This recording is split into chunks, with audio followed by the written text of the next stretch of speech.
Sebelum mulai videonya, jangan lupa like dan subscribe biar channel ini lebih berkembang. Tring, tring, ada dua pesan yang masuk ke dalam ponselku. Ternyata Dani dan Fadil, mereka mengajakku ke acara makan malam yang diadakan oleh Elena. Dani bilang Elena dan Farel akan mentraktir mereka karena mendapatkan proyek yang sangat besar di Cina. Lihat entar aja lah, kalau mood ya dateng, kalau enggak ya gak usah, pikirku. Tapi jika dipikir-pikir lagi, jika aku tidak datang aku akan merasa tidak enak pada Elena. Dia menelponku secara pribadi untuk menghadiri acaranya. Bodoh amat ah, lihat entar aja, kalau Bagas ngajak ya ikut kalau enggak, tinggal ngarang alasan, batinku. Sekitar jam 5 sore, Bagas keluar dari kamar, aku lihat dia sudah berganti pakaian dengan yang lebih santai. Ayo ta, kita pergi, ajak Bagas. Kemana pak? Tanyaku bingung. Bukannya Elena udah nelpon kamu? Tanya Bagas. Oh, saya kira mau ketemu klien. Jawabku. Ayo cepetan matiin laptopnya, perintah Bagas. Buru-buru aku mematikan laptop, lalu mengikuti Bagas keluar dari ruangan. Bagas sama sekali tidak memberiku waktu untuk sekedar memperbaiki make up dan merapikan rambutku. Saat berada di dalam mobil Bagas, aku merapikan rambut dan memperbaiki make upku. Mau ke kondangan bu? Ledek Bagas. Temen bapak semuanya bening-bening soalnya. Ini saya dandan biar gak kebanting banget, cerocosku. Jangan tebel-tebel, kayak tante-tante aja, komentar Bagas. Saya emang udah tante-tante kok pak, cibirku. Ta, kok kamu mau datang ke acaranya Elena? Tanya Bagas.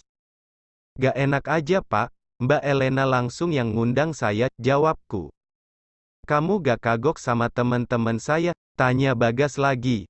Ya kagoklah pak, saya tuh kayak rengginang yang terjebak di antara bongkahan berlian, jawabku. Bagas terkekeh mendengar ucapanku. Bapak gak suka saya terlalu dekat sama teman-teman bapak? Tanyaku. Enggak, biasa aja. Mereka emang baik dan supel kok orangnya. Tapi biasanya mereka gak semudah itu nerima orang baru, jawab Bagas. Nerima orang baru? Apa ini maksudnya aku bakalan dijadiin anggota geng mereka? Duh enggak makasih gak bakalan sanggup hayati masuk geng Sultan, batinku? Maksudnya pak, tanyaku. Mereka jarang ngajak-ngajak orang luar buat nongkrong bareng kita, jawab Bagas. Oh. Kalau misal bapak gak nyaman, bilang aja pak, nanti di tengah jalan saya bisa pamit pulang, ucapku. Bukan gitu maksud saya biasa aja kok kamu akrab sama mereka, bagus juga buat kamu bisa nambah relasi, ucap Bagas. Aku hanya menganggukkan kepala mendengar ucapan Bagas. Saat kami tiba di kafe yang di-booking Elena, semua geng Sultan sudah hadir kecuali Kenzo. Terkadang aku penasaran dengan si Kenzo ini, apa dia sesibuk itu, atau dia memang bersembunyi di gua? Elena langsung memeluk dan cipika-cipiki denganku, sedangkan dengan yang lainnya aku hanya mengangguk sopan. Ada Lita, sapa Dani. Makasih lo udah dateng, ucap Elena. Saya yang makasih udah diundang, aku tersenyum sopan pada Elena. Ayo duduk, ajak Elena. Hai Lita, sapa Lea yang sedang mengobrol bersama Farel. Hai Lea, Mas Farel, sapaku. Kami duduk melingkar, aku duduk di antara Elena dan Bagas, kami mengobrol santai sebelum makanan dihidangkan. Lita, kapan iklan aku beres? Tanya Lea. Draft finalnya kayaknya dikirim besok deh, jawabku. Oke, iklannya bagus kan? Tanya Lea lagi. Keren pokoknya, aku mengangkat ibu jariku. Si Kenzo katanya telat, macet parah katanya, ucap Fadil. Lea, jangan ngedrama lagi ya, please, pinta Dani. Apaan sih? Lea mencebikkan bibirnya. Si Bagas udah gak ngambek lagi, sindir Fadil. Di siapa yang ngambek, kesal. Bagas gak bakalan bisa marah lama-lama sama gue. Lagian kenapa juga Bagas harus marah, ucap Lea. Syukur deh kalau udah gak perang dingin lagi, ucap Farel. Guys, bantuin gue minta maaf dong sama Kenzo, pinta Lea. Emangnya lu salah apa sampai harus minta maaf? Tanya Farel. Ya lu tahu sendirilah kejadiannya kayak apa, lirih Lea. Sepertinya dia malu padaku jika harus mengatakan bahwa dia mengatakan cinta pada Kenzo. Hak asasi semua orang lah ngutarain perasaannya, ucap Elena. Iya sih, tapi Kenzo jadi dingin banget sama gue. Udah seminggu chat gue belum dia bales, cicit Lea. Emang kapan si Kenzo gak dingin? Si Kenzo bukannya dari lahir potongannya udah kayak gitu, ucap Fadil. Iya lu santai aja, feeling gue sih si Kenzo gak marah sama lu, tambah Dani. Aku melirik ke arah Bagas. Dari tadi dia tidak mengeluarkan suara sedikit pun. Kalau mau nangis, yuk ke toilet saya antar deh, bisikku pada Bagas. Bagas mendelik tidak suka ke arahku. Sorry ya Lita, kamu kayaknya roaming ya sama obrolan kita, tanya Elena. Aku nyimak aja kok kekehku. Dani mengedipkan sebelah matanya padaku, dia seakan berkata, untung udah gue spill kemarin. Jadi lu gak bego-bego banget. Kenzo, Dani melambaikan tangan ke arah seorang pria yang baru datang.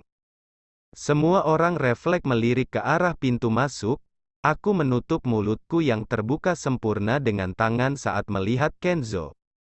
Bukankah itu Akiko? Jeritku dalam hati. Kenzo menjabat tangan semua orang yang ada di sini.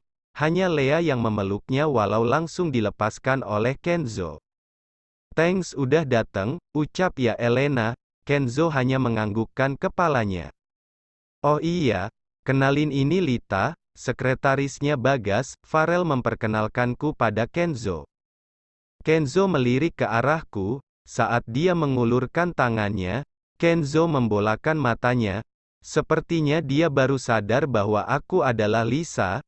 Tidak heran jika dia tak mengenaliku tadi. Penampilanku memang sangat berbeda. Saat pertama kali bertemu dengan Kenzo, aku berdandan kasual dengan make up minimalis persis seperti anak kuliahan, sedangkan sekarang dandananku sangat formal dan memakai make up cukup tebal.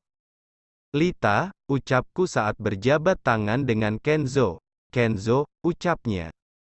Aku kira tadi kalian saling kenal. Lita kayaknya sok banget lihat kamu, keke Farel. Mas Kenzo abisnya ganteng banget, Mas Farel, selorohku. Gantengan juga gue, sombong Farel. Mas Farel. Walaupun Mas Farel mirip Cha Eun-woo, tapi berhubung Mas Farel udah nikah, jadi Mas Farel gak bakalan dianggap ganteng sama saya, ucapku. No pelakor-pelakor klub ya, keke Elena. Aku menganggukkan kepalaku. Kenzo terkekeh mendengar ucapanku. Wah, barusan si Kenzo ketawa, tanya Fadil takjub. Dikira salah lihat tambah Dani. Gue barusan emang gak boleh gue ketawa, sinis Kenzo. Ketawa aja, kamu ganteng kalau ketawa, puji Lea. Kenzo tidak menggubris perkataan Lea, dan langsung duduk di kursi yang memang disiapkan untuknya. Aku memutuskan untuk berpura-pura tidak mengenal Kenzo. Sepertinya itu juga yang diinginkan oleh Kenzo.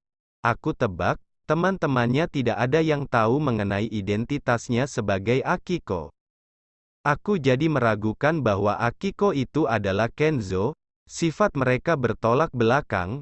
Mereka bilang Kenzo itu manusia kulkas, sangat dingin dan cuek. Berbeda dengan Akiko, Akiko sangat supel dan menyenangkan. Lita, kenapa ngelamun? Tanya Bagas. Enggak, siapa yang ngelamun? Ucapku. Gue denger kemarin ada sekretaris Abimanyu Group yang bocorin isi tender ya ke Uriawan Group ya? Tanya Fadil. Iya mas, katanya sih gak sengaja. Tapi udah dikasih SP2 sama HRD, ucapku. Kok bisa? Tanya Fadil. Si sekretaris ini mabok, terus ketemu sama anak marketing Uriawan Group. Ya gitu deh jadinya bocor, jelasku. Parah banget, komentar Dani. Kok aku gak tahu kabar itu? Tanya Bagas padaku. Makanya Pak, gaul, berbaur sama karyawan, Bear update gosip, cibirku. Kenapa kamu gak ngasih tahu saya? Protes Bagas. Lah bapak enggak nanya, ucapku. Kamu yang harusnya inisiatif. Laporan sama saya, kesal Bagas. Iya pak, nanti saya laporan ke bapak, ucapku. Elunya aja yang gak niat. Gue aja tahu gosip harga tender Abimanyu bocor. Elu calon CEO-nya gak tahu. Parah, ledek Fadil. Siapa juga yang mau jadi CEO Abimanyu Group, cibir Bagas? Serah lo, Gas. Dani sudah muak mendengar Bagas tidak mau meneruskan bisnis ayahnya. Pak, minta Pak Johan masukin saya ke kakak kalian. Saya dengan senang hati nerusin Abimanyu Group. Saya juga gak keberatan punya adek kayak bapak, ucapku. Gue yang keberatan, ucap Bagas. Dih, yang ada juga harusnya saya yang keberatan punya adek potongan kayak bapak, ucapku tidak terima. Siapa juga yang mau punya saudara kayak kamu, balas Bagas. Nih ya, kalaupun iya saya ditakdirkan jadi saudaranya bapak, saya mau minta tuker tambah sama Tuhan, ucapku. Semua orang terbahak mendengarkan ocehan absurd kami, tidak terkecuali Kenzo. Sumpah kalian lucu banget sih, Elena tertawa sambil memegangi perutnya. Mereka kocak banget, tambah Dani. Seru banget lihat mereka cekcok, ucap Fadil. Kalian anggap ini lucu? Saya tekanan batin di sini, kesalku. Kayaknya cuman kamu yang sanggup ngadepin ambekannya si Bagas, ucap Farel setelah berhenti tertawa. Kamu kayaknya akrab ya sama Bagas, tanya Lea. Aku menangkap nada tidak suka dalam intonasi bicara Lea. Apa ini? Akrab dari mananya? Lea, tanyaku tidak percaya. Si Kenzo ikut ketawa tadi. Sumpah demi apa, gue bisa lihat si Kenzo ketawa 2 kali hari ini, ucap Dani heboh. Merinding gue, biasanya dia ketawa setahun sekali, tambah Fadil. Udah gak usah diledekin, entar dia makin gak mau ketawa, ucap Farel. Udah, jangan ribut terus, makan yuk, ucap Elena saat para pelayan selesai menghidangkan makanan di atas meja kami. Saat melihat udang, refleks aku menjauhkannya dari Bagas, dan menarik piring berisi udang yang terlihat lezat itu ke arahku. Oh iya, sorry Gas, gue lupa bilang ke kokinya kalau kita gak usah pakai udang, ucap Farel. Santai aja, ucap Bagas. Kamu terlihat seperti istrinya Bagas daripada sekretarisnya, goda Elena. Duh, perhatian banget, Fadil juga ikut menggoda kami.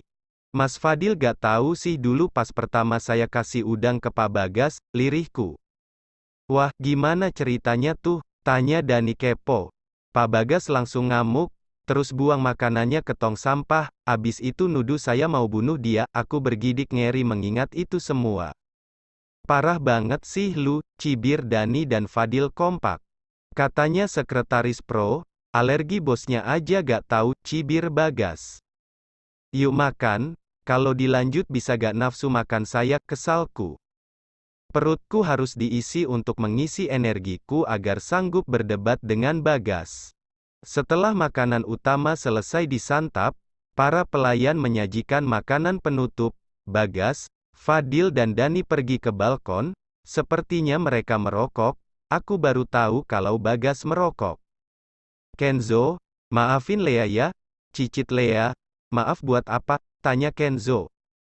Ah, mereka mulai lagi ngerdrama, bisik Elena. Aku mending nonton ributnya si Bagas sama Lita daripada lihat drama never endingnya mereka, tambah Farel. Aku hanya terkekeh mendengar Farel dan Elena bisik-bisik. Untung saja mereka mengajakku rumpi. Jika tidak aku seperti kambing conge di sini, aku juga tidak mau harus bergabung dengan geng ahli hisap di balkon sana.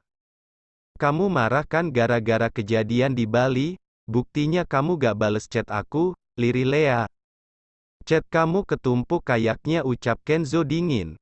Lea menghela nafas panjang dan menggigit bibir bawahnya. Kalau si Bagas pasti udah klepek-klepek, batinku. Sedangkan Kenzo, dia malah sibuk memakan lemon tartnya, sama sekali tidak tertarik dengan wajah cantik dan menggemaskan milik Lea. Kenzo, Aku harus apa biar kamu sadar kalau aku cinta sama kamu, lirik Lea. Aku, Farel dan Elena kompak membuka mulut kami. Elena menggeleng-gelengkan kepalanya, sepertinya dia sudah tidak sanggup melihat drama ini lebih lama. Lita, katanya di lantai atas ada gelato deh, ucap Elena. Yang bener, tanyaku. Elena menganggukkan kepalanya. Yuk ke sana, ajak Elena. Aku mengekori Farel dan Elena ke lantai 3, dan benar saja di sini ada berbagai macam gelato yang disimpan di sebuah lemari pendingin. Males gue nyimak drama mereka, ucap Elena. Jadi ini alibi aja nih, ngajak aku ke sini, kekehku. Emang kamu tahan kalau disuruh nonton lebih lama drama mereka? Farel bergidik ngeri. Aku hanya terkekeh mendengar pertanyaan Farel. Lita, kamu ambil aja gelatonya semau kamu, terus kalau mau nongkrong di balkon lantai ini juga cakep pemandangannya, aku mau pumping ASI dulu, ucap Elena. Aku mengangguk paham, menjadi seorang ibu karir memang luar biasa. Lalu Elena dan Farel meninggalkanku dan masuk ke dalam sebuah ruangan. Aku memilih 3 rasa gelato dan menikmatinya di balkon. Di sini pemandangannya benar-benar sangat indah. Lisa, aku sangat terkejut saat Kenzo sudah ada di belakangku. Kak Akiko, ucapku dengan senyuman sejuta makna. Awalnya aku gak ngenalin kamu loh. Dandanan kamu beda banget soalnya, ucap Kenzo sambil duduk di sampingku. Tuntutan pekerjaan, ucapku. Kenzo mengeluarkan sendok yang entah sejak kapan dia bawa. Lalu mencolek gelato dan memasukkannya ke dalam mulut. Aku melirik tidak suka ke arahnya. Pelit banget sih. Emangnya segini bakalan habis sendirian? Tanya Kenzo. Enggak sih, cuman kita romantis banget kayaknya. Sepiring berdua, kekehku. Kenzo tertawa mendengar ucapanku. Pas pertama ngeliat Kak Kenzo, aku sok abis. Aku kira Kak Kenzo itu kembarannya Kak Akiko, atau cuma mirip aja, atau bahkan Kenzo itu alter egonya Akiko, cerocosku. Imajinasi kamu ketinggian, Kenzo menyentil dahiku. Ya gimana? Kenzo sama Akiko bagai air dan api, kekehku. Kenzo itu harus maha sempurna, lirih Kenzo. Teman-teman Kak Kenzo gak ada yang tahu tentang Akiko? Tanyaku. Kenzo menggelengkan kepalanya, yang mereka tahu cuman Kenzo si manusia kutub. Kekeh Kenzo, kakak tahu dijuluki manusia kutub? Tanyaku. Taulah, mereka sering bilang gitu depan aku. Gak usah panggil kakak, panggil Kenzo aja, ucap Kenzo. Itu si Lea ditinggal sendiri? Tanyaku. Aku pamit ke toilet tadi, kekeh Kenzo. Sadis.